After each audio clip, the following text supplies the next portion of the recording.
Gold, trusted gold buyers. మీరు తాకట్టు పెట్టిన బంగారాన్ని విడిపించి ఈ రోజు ఉన్న మార్కెట్ ధరకు కొనబడను. ఇదిగో జగన్నాథం, నీకు ఆ సూపరింటెండెంట్ ఉద్యోగం ఇప్పించినందుకు ఇప్పుడు దాకా నువ్వు చేసింది ఏటయ్యా? కాకి బట్టలు వేసుకుని లాఠీ కరపుచ్చుకుని దొంగనాయని కొళ్ళ పొడిచావు, అంతే కదా? అవకాశం అనుకూలించకపోతే నేను మాత్రం ఏం చేయగలను చెప్పండి. నేను మాట చెప్తా, తలకాయలు దగ్గర పెట్టండి. వారింటి తగలయ్యా, మాట చెప్తానని అవుడు పేల్చినట్టు మా మొఖం దుంపుతావేటయ్యా, అపచకనం కూడాను. ఇదిగో నా తుమ్మునట్ట తిట్టబాకయ్యా. అదెంత జయప్రదమైంది అంటే పెళ్లిళ్లలో ముందు నా చేత తుమ్మించుకుని ఆ తర్వాతే మంగళసూత్రం కట్టిస్తారు. సర్లే, పల్లెటూరు నుంచి నిన్ను పానిగట్టుకు రప్పించుకుంది ఎలక్షన్ వ్యవహారంలో మాకు సాయంగా ఉంటావుని కానీ నీ తుమ్ములు చరిత్ర చెప్పి మా మతి పోగొట్టావుని కాదు. ఎందుకు ఏంటంటావు చెప్పు.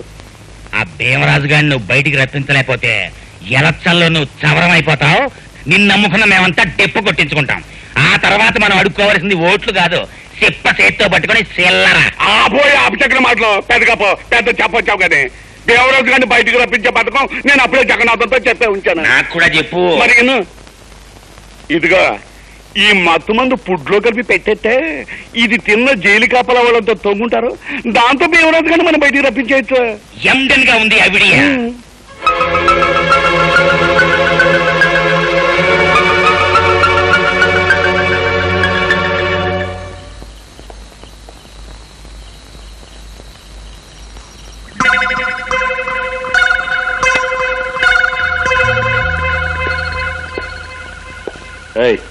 సెంట్రీ వెంకట్రావు, రామమూర్తి, రామమూర్తి.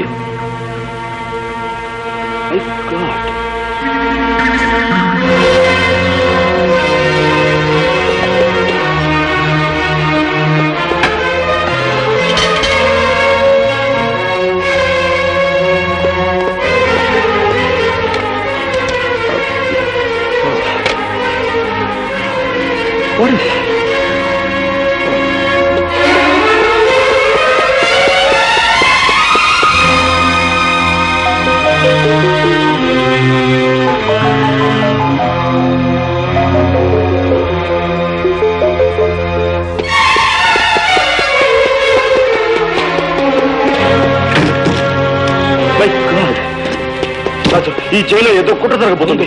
ఏమిటో అర్థం కావడం లేదు. అక్కడక్కడ సెంట్రల్ స్పెషల్ పడి ఉంది. అందుకే మన స్టాఫ్ అంతా అలర్ట్ గా ఉన్నాం.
దండకోట్లే ఆ రివాల్వర్ తీసుకుని మీరు కాల్చి మన ఇద్దరం పారిపోదాం.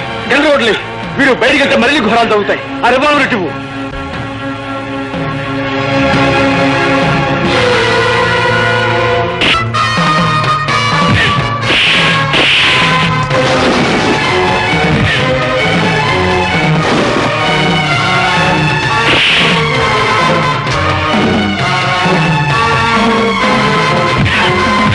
ఈ గొడవ అయితే కాకుండా మెయిన్ గేట్ కూడా పగలగొట్టి పారిపోతున్నారు.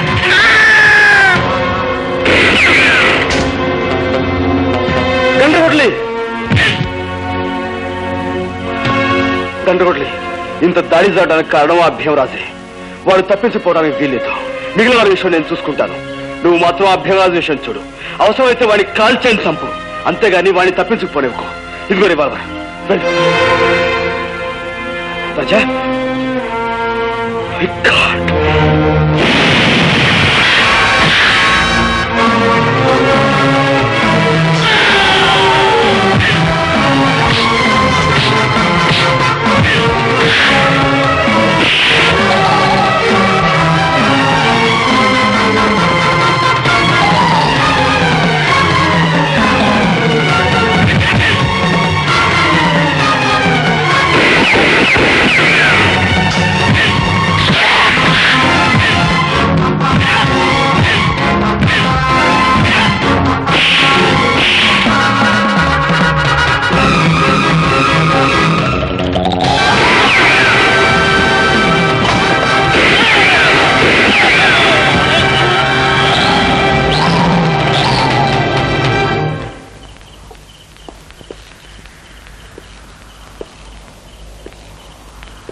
ఎవరైనా తప్పించాలని మీరింత దారుణం చేశారో వారి శవం ఇదిగో నా చేతుల్లో ఉంది. మర్యాదగా లొంగిపోండి.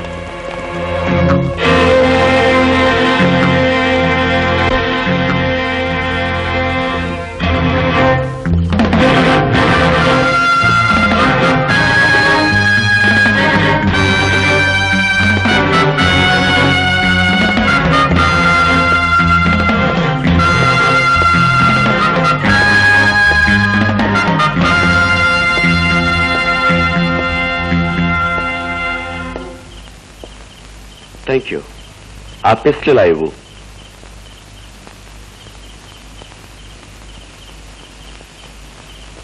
My pistol please. అందరూ దొరికిపోయారా? మన శత్రువులంతా చచ్చిపోయినట్లే. మన శత్రువుల? నీ శత్రువులా నా శత్రువులా? చట్టానికి శత్రువులు. నేను చట్టానికి శత్రువునే. అఫ్ కోర్స్ శత్రువుకి శత్రువు మిత్రుడవ్వాలి. అది కూడా చూసుకోకుండా మాకు సాయం చేశావు. థ్యాంక్స్. నీ వల్ల ఈ జైలుకు మంచి పేరు వస్తుంది. మా గోపి గారికి బంగారు పథకం కూడా రావచ్చు. ఆ లెక్కన నాకు 23 బంగారు పథకాలు రావాలి. ఇంతకన్నా పదునైన ఆయుధంతో నేను 23ని చంపాను. అది వేరు ఇది వేరు. ఇప్పుడు చంపింది ఒక బందిపోటుని. రెండిటికి సంబంధం లేదు. ఉంది జైలర్, ఉంది. ఆఫ్టర్ ఇది నువ్వు నిర్మించుకున్న జైలు. ఈ 4 గోడల జైలుకే ప్రమాదం వచ్చేసరికి నీ చేత్తో నువ్వే స్వయంగా ఈ ఆయుధాన్ని నా చేతికిచ్చావు. శత్రువుని చంపమన్నా. ఇదే శత్రువులు బయట ప్రపంచంలోనూ ఉన్నారు. పేదవాళ్ళని జలగల్లా పీక్కు తినేవాళ్ళు. వాళ్ళనే నేను చంపింది. నీది విత్తనవాదం. ఇలా వాదించడం చట్ట విరుద్ధం. ఓ ఈ చట్టపు శేషమోపడి కొట్టుకుంటున్నా.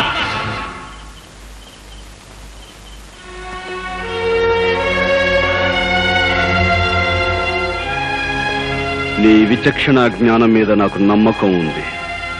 నీకు ఆలోచించగలిగే శక్తి ఉంది. ఓ భారతదేశ పౌరుడా, ఆలోచించు. చట్టం పరిధిలో ఒక దుర్మార్గుని చంపినందుకు బంగారు పథకం, న్యాయం పరిధిలో కొందరు దుర్మార్గుల్ని చంపినందుకు ఉరి శిక్ష. రెంటిలో ఏది సరి అయినదో ఆలోచించు.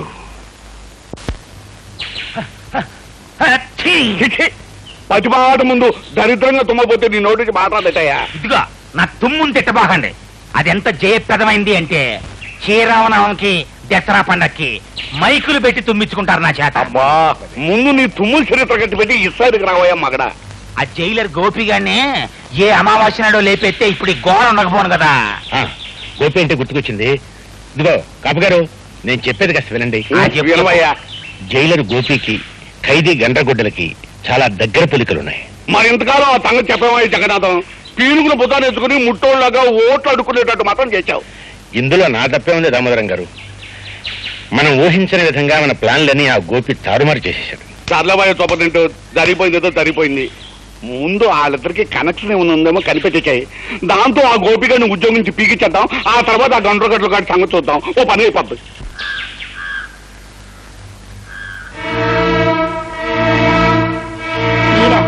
ఏమిటిలా వచ్చారు? అబ్బే ఊరికే చూసిపోదామని. అది సరేనమ్మా. జైల్లో ఏ దొంగ వెధవకి ఏ చిన్న కష్టం వచ్చినా కన్నతల్లిలా కాపాడుకుంటుండేదానివి, మరి ఆ వెధవను మాత్రం పట్టించుకోవటం మానేసేమిటి? ఎవరి గురించి మీరు చెప్పేది? అదేనమ్మా, మొన్న జైలు గొడవల్లో మీ వాడిని రక్షిస్తూ దెబ్బలు తిన్నాడే గండ్రగొడ్డలుగాడు. వాడు పాపం జ్వరంతో పడున్నాడు. అయ్యో పాపం, నిజంగానా? కానీ అతన్ని చూడడానికి అనుమతి లేదని మా వాడు. అదేం లేదమ్మా, మొన్న జరిగిన గొడవల్లో అతను అధికారులకు చాలా సాయం చేశాడు కదా, అందుకని అతని మీద ఉన్న కట్టుదిట్టాలు కొన్ని సడలించేశాం. వెళ్ళి చూడొచ్చు. ఆహా. అన్నట్టు గోపి ఇంట్లో లేడమ్మా? లేడండి, బయటకు వెళ్ళాడు. నాకు టైం అయింది, నేను వస్తాను.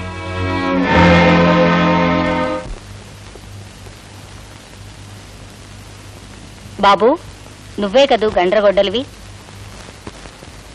అవును. ఎవరు నువ్వు? నువ్వు ప్రాణాలు కాపాడిన గోపి తల్లిని బాబు.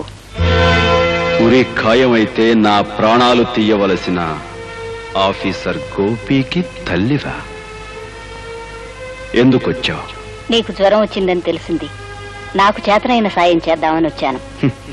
పీకలు కోసి ప్రాణాలు తీసే ఈ రాక్షసుడికి నీ సాయం, నీ ఉపకారం అనవసరం. నేనిప్పుడెవ్వరినీ చూడదలుచుకోలేదు. వెళ్ళిపో. అదేమిటి బాబు, ప్రేమగా మమతగా నేను మాట్లాడడం కూడా నీకు ఇష్టం లేదన్నట్టు అలా అంటున్నావు? శాశ్వతంగా పోయే మనిషి బంధాలు తెంచుకోవాలే తప్ప పెంచుకోకూడదు. మరిచిపోయిన ప్రేమ, మమత మళ్లీ నువ్వు రుచి చూపితే బ్రతుకంటే ఆశ, చావంటే భయం నాలో కలగచ్చు. అది నాకిష్టం లేదు. అందుకే వెళ్ళిపోమ్మంటున్నాను. వెళ్ళు. అది కాదు బాబు. పొమ్మంటే మతిలేందాలా మాట్లాడతావే? పోతాను బాబు. నేరస్తుడివైనా మనసున్నవాడివి, మనిషివి అనుకున్నాను. అందరూ నా బిడ్డలు అనుకునేదాన్ని కనుకే నిన్ను ప్రేమగా పలకరిద్దామని వచ్చాను. కానీ నువ్వు రాతి మనిషివి, రక్తం తాగే రాక్షసుడివి, అమ్మ ప్రేమను అర్థం చేసుకోలేని మూర్ఖుడివి. అమ్మా,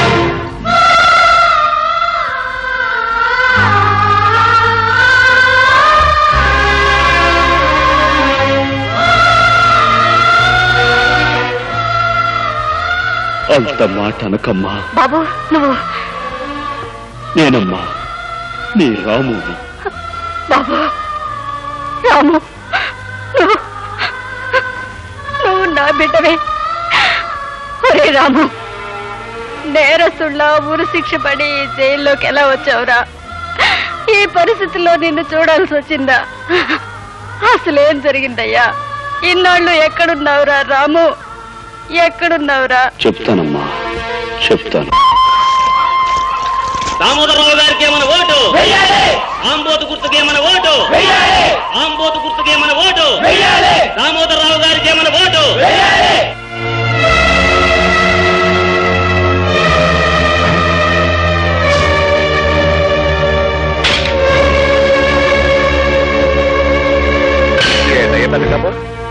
ఓట్లాడటానికి వస్తే ఇళ్లలో దూరి తలుపులేసుకుంటారేంటి? మనల్ని ఏమన్నా కుట్టోళ్ళు అనుకున్నారా, ముట్టోళ్ళు అనుకున్నారా? వాళ్ళని చూస్తే పారిపోరు సార్. ఉన్నంతలో దానాధర్మాలు చేస్తారు. మనల్ని చూస్తే బందిపోడు దొంగలు అనిపించుండాలి. అందుకే నార్మల్ ఈ ఎలక్షన్ ప్రచారానికి వచ్చిన నాయకులు డాకు నాయుళ్లాగా కనిపించడం ఏంటయ్యా? ఏటా పెద్ద కప్ప ఏంటోనయ్యా, నాకు బొత్తిగా అర్థం కావట్లేదు. వెనకటి రోజుల్లోనే క్యాండిడేట్ని తీసుకొస్తే మేళతాళాలతో బ్రహ్మాండంగా రిసీవింగ్ చేసుకునేవారు. మరి నువ్వు మానభంగాలు చేయడానికి వచ్చిన దుర్మార్గుల్లా కనపడుతున్నావో ఏంటో. తలుపులు మూసుకుంటున్నారు. ఓ పని చెప్తావేంటి? ఏంటి? వెనక వైపుగా వెళ్ళి గోడలు కోట్లాడుతావేంటి? అప్పుడు ఖచ్చితంగా బంతిపోటీ అనుకుంటారు నేను. దానికన్నా గొంతెత్తి దీనంగా ఏడ్చి అడుక్కోవటమే ఎండెన్గా ఉంటది. అమ్మలారా, బాబులారా, ఓట్లు దానం చేయించండి బాబు. పాపం పదవి లేక మా దామోదరం బాబు నకనకలాడిపోతున్నాడు. మీ ఇంట్లో ఓట్లన్నీ మాకే ధర్మం చెయ్యండి బాబు. అడుక్కుంటాం అంటే మరీ అలా ముట్టోళ్ళకి అడుక్కుంటాం కదయ్యా. నువ్వు ఆపు. పెద్దలారా, మీ పవిత్రమైన ఓటు నాకే అనగా ఈ ఆంబోటుగా వేసి నన్ను గెలిపించవలసిందిగా మిమ్మల్ని అందరినీ. ఎందుకు గెలిపించాలి? నాయకుడుగా ఈ పేద ప్రజలకు నువ్వు ఏం చేశావని నిన్ను గెలిపించాలి. వాళ్ళ కష్టాలు గమనించావా? వాళ్ళ కన్నీళ్లు తుడిచావా? వాళ్ళ బాధలు అర్థం చేసుకున్నావా? ఏం చేశావు వాళ్ళకి? పెద్దలారా, నేను ప్రజాసేవకుణ్ణి, అంటే మీ పనోణ్ణి. మీకు సాయం చేసే నాకు ఓటేయాలి, నన్ను గెలిపించాలి. అంచేత మీరు అందరూ లోపల రండి, ఇళ్లలోంచి బయటికి రండి. నువ్వు పిలిస్తే వాళ్ళు రారు దామోదర్రావు. నువ్వు పిలిస్తే వస్తారా? వస్తారు. ఈ పల్లెలో మొదలైన ఈ పిలుపు దేశమంతా విస్తరిస్తుంది. పల్లె పల్లెలోనూ వినిపిస్తుంది. ప్రతి ఇంటి తలుపు తడుతుంది. ఆ పిలుపు కొండ లోయల్లో ధ్వనిస్తుంది, గుండె లోతుల్లో ప్రతిధ్వనిస్తుంది. పిల్ల, పాప, ఆడ, మగ, చిన్న, పెద్ద అందరినీ ఆ పిలుపు వెనుకట్టి లేపుతుంది. ధైర్యం చెప్పి కదిలిస్తుంది, దారి చూపి నడిపిస్తుంది. మరో ప్రపంచానికి పదండి అంటూ ముందుకు తీసుకెళ్తుంది.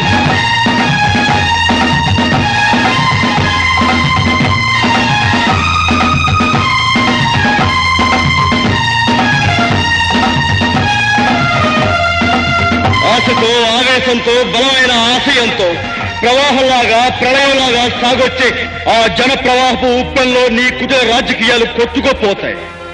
ఆ పిలుపు ప్రపంచంలో నువ్వు గడ్డిపోతావా, ఎగిరిపోతావు. పెద్దలారా, మీరంతా నా వాళ్ళు. అటువైపుకి వెళ్ళకండి. అతలే ఆడి పేరు గొంటగొట్టలే. అలవాటు ప్రకారం చెట్లు నరికేస్తాడు. అంచేత మీరందరూ నా వైపుకి వచ్చేయండి. రండి. నీలాంటి వాళ్ళకే ఇది గండ్రగొడ్డలి దామోదర్రావు. వాళ్ళ కష్టాలు తీరేక ఈ గొడ్డలే వాళ్ళ పొలాలకు నాగలవుతుంది. నీ బలం బలగం చూపించి ఈ ప్రజల్ని భయపెట్టి ఓట్లు వేయించుకోవాలనుకుంటే ఈ గొడ్డలే నీ గుండెల్లో కొలుపు అవుతుంది. జాగ్రత్త. ఇదిగా అసలు ఓటర్లు ఇలా తెలివి మీరిపోవటానికి ఆ గండ్రగొడ్లగాడే కారణం. తనేదో ఈ కలియుగాని కలికి అవతారం అనుకుని అన్యాయం, అధర్మం అంటూ పెద్ద పెద్ద కోతలు కొత్తన్నాడు. మంచి ఐడియా ఇస్తాను, దగ్గర రండి.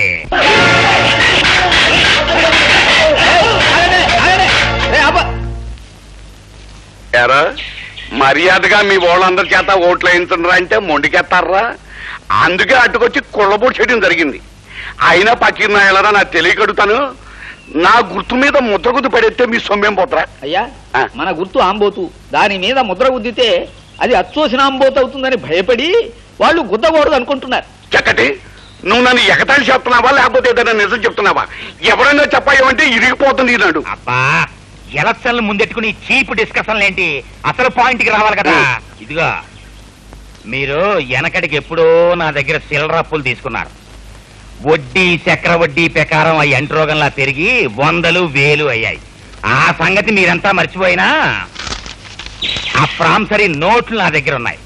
మరి నా అప్పు తీర్చమన్నే పట్టాను అంటే మీ కొంప, గోడు, చెంబు, తప్పేళ, మీ పిల్లని తాళిబొట్టు ఇచ్చేయటమే కాకుండా మీ పిల్లల్ని రాళ్ళు రప్పలు కొట్టే వాళ్ళ కింద నాకు అప్పచెప్పాల్సి ఉంటుంది. అంచేత మీరు అందుకు సిద్ధపడతారా? నేను చెప్పినట్టు మా ఆంబోతుకి ఓటేస్తారా? ఆంబోతు నన్ను చూపెట్టావటయ్యా. ఆంబోతు గుర్తుకొని చెప్పయ్యా. తమరన్నా తమరు గుర్తున్నా ఒకటే సార్. అలాగే. అంచేత మీరు నా అప్పు తీర్చడానికి అన్ని ఇచ్చేసి పకీర్లు అయిపోతారో, నేను చెప్పినట్టు ఓట్లేస్తారో తేల్చుకోండి.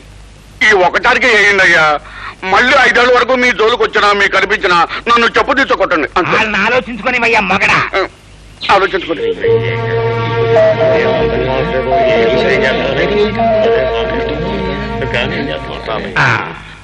మీకు ఓటేస్తే మాకేం ఉపకారం జరుగుతుందో తెలియదు కానీ ఏగిపోతే ఎంత అపకారం జరుగుతుందో మీ వల్ల మాకు బాగా తెలిసింది. మీరు చెప్పినట్టుగానే మేము మా వాళ్ళంతా మీకే ఓటేస్తాం బాబు, మీకే ఓటేస్తాం. అది ఎండన్ గా ఉంది నీ మాట. అది కాదయ్యా, ఇప్పుడు అడ్డగేసి చెప్పి రేపు ఆ పోలు గదో దూరి ఎవరూ చూడలేదు కదా అని నా ఆంబోతులు తెలిసి మరో గాడ్ల మీద కుదిరితే నేనేమైపోవాలి? నేను ఒప్పుకున్నాయా. అందుకే అక్కడ దేవుడు ఉన్నాడు. మీరంతా మా ఆంబోతుకే ఓటేస్తామని ఆ దేవుడి మీద ప్రమాణకం చేసి మరీ చెప్పాలి. మీరంతా ఈ ఆంజనేయుడి పాదాల మీద ప్రమాణకం చేసి మా ఆంబోతుకే ఓటేస్తామని చెప్పాలి. కానివ్వండి.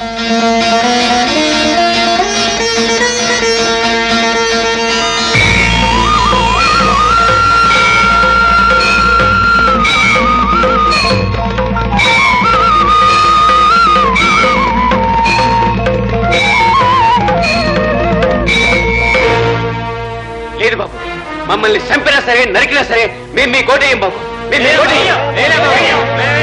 అమ్మనాయారా, ఆఖరి క్షణంలో ఎంత అడ్డం తిరిగిపోయారా? ఏటయ్యా బతకపు, ఈ పల్లెటూరు ఓట్లు పడబోతే ఇక మన పని చవరమే. ఇప్పుడు ఏం చెయ్యాలయ్యా? ఇదిగో బాబా, 2-3 తుమ్ములు నా మొక్కను తుమ్మైనా సరే ఐడియా చెప్పయ్యా.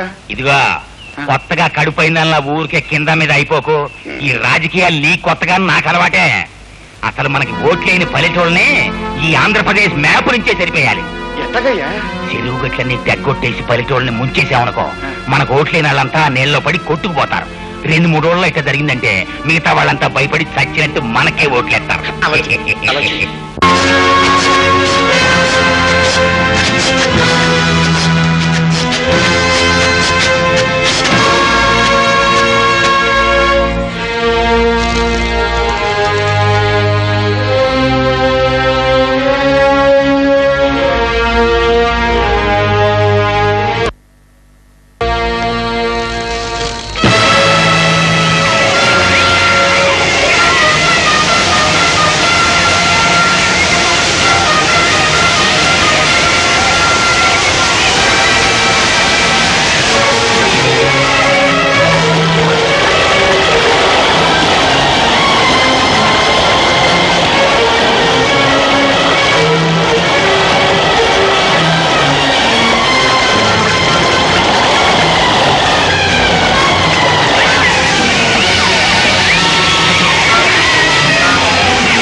అంతేనమ్మా, మానవత్వం మర్చిపోయిన మనుషులకు మాటలు లాభం లేదు, తూటాలు తప్ప అనుకున్నాను. అధికారం చేజిక్కించుకున్న అన్యాయాల్ని అరికట్టడానికి అహింస పనికిరాదు, ఆయుధం తప్ప అనుకున్నాను. అభాగ్యులైన అనేక మంది పేదల కోసం నేను నమ్మిన సిద్ధాంతంతో ముందుకు వెళుతున్న నన్ను నేరస్తుడని ముద్ర వేసి ఇక్కడ బంధించారమ్మా.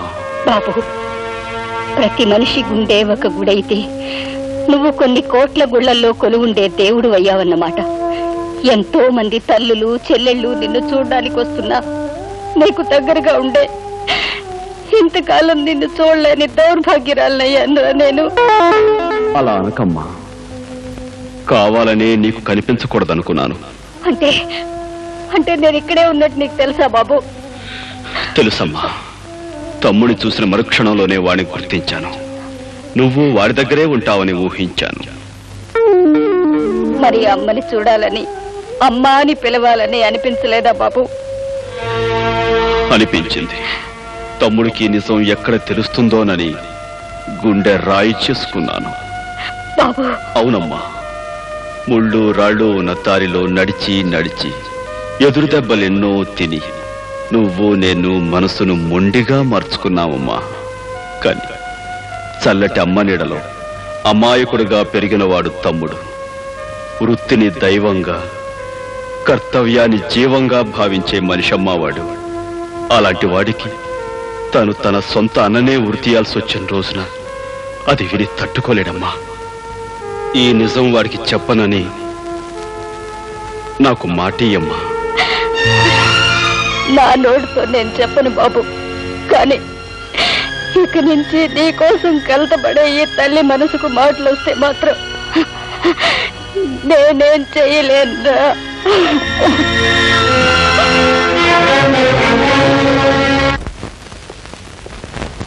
అమ్మా, గండ్రగూడెం చూడటానికి ఈవేళ నువ్వు జైలుకు వచ్చావంట? అవును బాబు, ఈ ఇంటి దీపాన్ని ఆరిపోకుండా కాపాడిన మనిషిని చూడాలనిపించింది. నేను చెప్పాను కదమ్మా, అతనికి నాకు పోలిక ఉన్నాయని. అన్నట్టు ఆ మనిషిని చూసాక నీకేమనిపించింది? దేవుడు గర్భగుడిలో బంధించబడ్డాడనిపించింది. అదేంటమ్మా? అదేరా, నీ ప్రాణం కాపాడినవాడు అంటే నాకు దైవంతో సమానమేగా బాబు. అతని ఆఖరి కోరిక ఏదైనా ఉందేమో తెలుసుకుని తీర్చరాదు? ఉరి తీసే ముందు ఎలాగో అడిగి తీరుస్తారమ్మా. అది చట్టం ఆనవాయితీగా చేసేది. నేను చెప్పేది అతని రుణాన్ని నువ్వు తీర్చుకోవాలనిరా. సరేనమ్మా, రేపే వెళ్ళి అడిగి చూస్తాను. కంట్రగొడ్లి, నీకేదో తీరాల్సిన కోరుకుందట. నువ్వు తీరుస్తావా? నా ప్రాణం కాపాడి నాకెంతో సహాయం చేసిన వాడివి. నేను ఎలాగూ నీ ప్రాణాలు కాపాడలేను, కనీసం నీ కోరికైనా తీరుద్దాం అనుకుంటున్నాను. ఏమిటో చెప్పు. ఇక్కడికి పడమట్న 100 మైళ్ళ దూరంలో కొత్తపల్లి అనే చిన్న ఊరుంది. అక్కడ అమ్మవారి గుడి వీధిలో రంగన్న, లక్ష్మి అనే దంపతులున్నారు. అప్పులు ఇచ్చే ఒక పెద్ద భూస్వామికి వాళ్ళు బాకీ పడ్డారని నిర్దాక్షిణ్యంగా ఆ పేద దంపతులకున్న ఒక్కగానొక్క బిడ్డని బానిసగా తీసుకుపోయాడా భూస్వామి.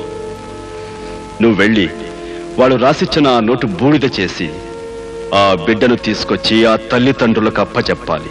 అదంత పని వెంటనే చేస్తాను, వస్తాను. కానీ ఒక్క షరతు. ఏమిటది? ఆ పని చేయటానికి నువ్వు డబ్బు ఉపయోగించకూడదు, నీ అధికారం ఉపయోగించకూడదు, ఆయుధం ఉపయోగించకూడదు. చెయ్యగలవా? తప్పకుండా చేస్తాను. నాకు ఉరిశిక్ష పడేలోగా నువ్వు ఆ పని చేయాలి. అది విన్న తర్వాతే నేను కన్ను ముయ్యాలి. అంటే వారం రోజుల్లోగా దాన్ని నువ్వు సాధించుకురావాలి. తప్పకుండా నీ కోరిక తీరుస్తాను, వస్తాను. వెళ్ళు తమ్ముడు, వెళ్ళు. జనారణ్యంలో జంతువుల గురించి కొంతైనా నువ్వు తెలుసుకుంటావు.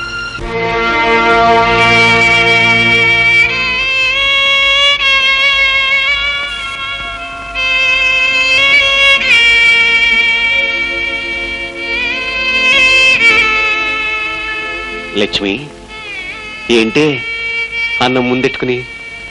పసివాడి కోసమేనా? అవునండి, అలవాటు ప్రకారం 3 కంచాల్లో ముద్దలెట్టాను.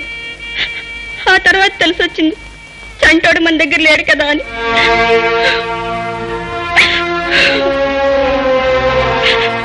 అమ్మా లక్ష్మి. అన్నా అన్నా,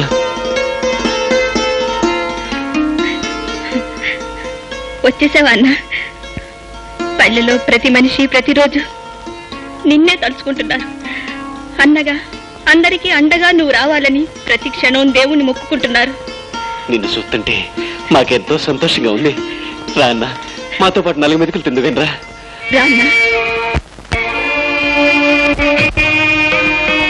అలవాటు ప్రకారం 3 కంచాలు ఎట్టాను. 3వ వాడిగా కడుపును పెట్టిన వాడి దగ్గర లేకపోయినా నువ్వు వచ్చా. కూర్చో అన్న, కూర్చో.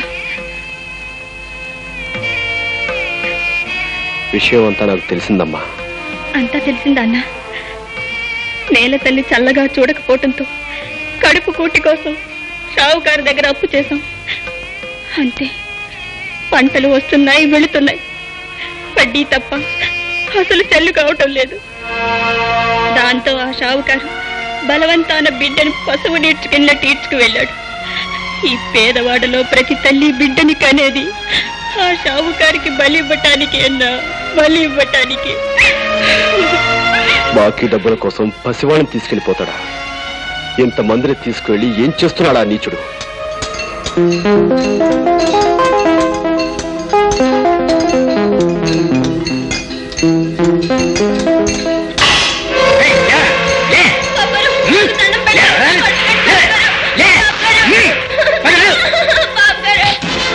రాస్కల్, నువ్వు మనిషివా పశువా?